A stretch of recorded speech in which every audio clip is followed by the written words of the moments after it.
Today I'm going to be making salmon and bok choy in a green coconut curry sauce. The recipe is adapted from Epicurious, and in a large pan with high sides, I'm going to start off the recipe with half a can of whole milk coconut milk.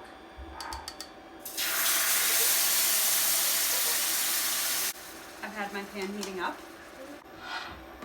And into the coconut milk, I'm going to grate 1 small garlic clove, or half a large one, and 1 teaspoon of ginger. And this recipe is loosely adapted. Some of the things I'm changing, there's some cashews in the original recipe, and also some chilies.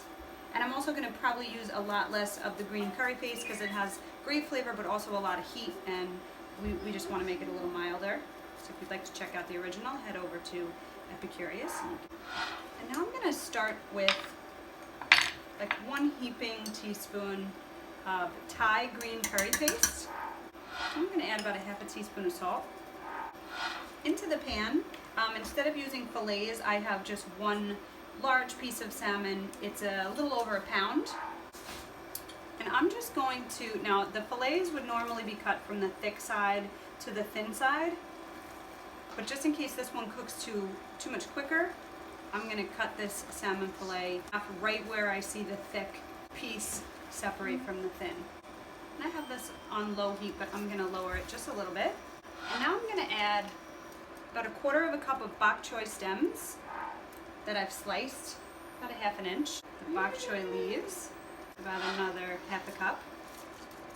And I didn't have a lot of bok choy, so I'm substituting a little bit with some Savoy cabbage. I'm going to cover the pan and come back in about 5 minutes and check the temperature of the smaller fillet.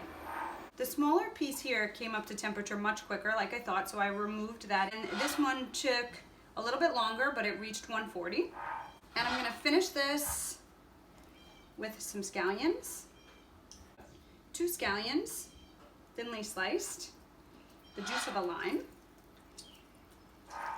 And the smell of this is indescribable. Coconut with these spices just has the warmest, most inviting smell. The bok choy was really beautiful and green when it first started simmering, and it's definitely lost its color a little bit, but all of these herbs at the end are going to bring it back up.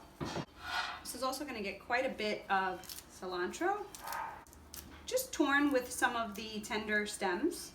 And I suggest that you taste it at this point and decide whether or not you would add more salt or more curry paste. I think the spice is perfect, but I could use a little bit more salt in the sauce, so I'm going to do another half teaspoon. I have a plate of rice here, just plain white or brown rice. I have some brown rice here. And the salmon really kind of stays in place because it's got that skin stuck to the bottom. I'm going to make sure I get all the skin off so I don't have to pick it off later.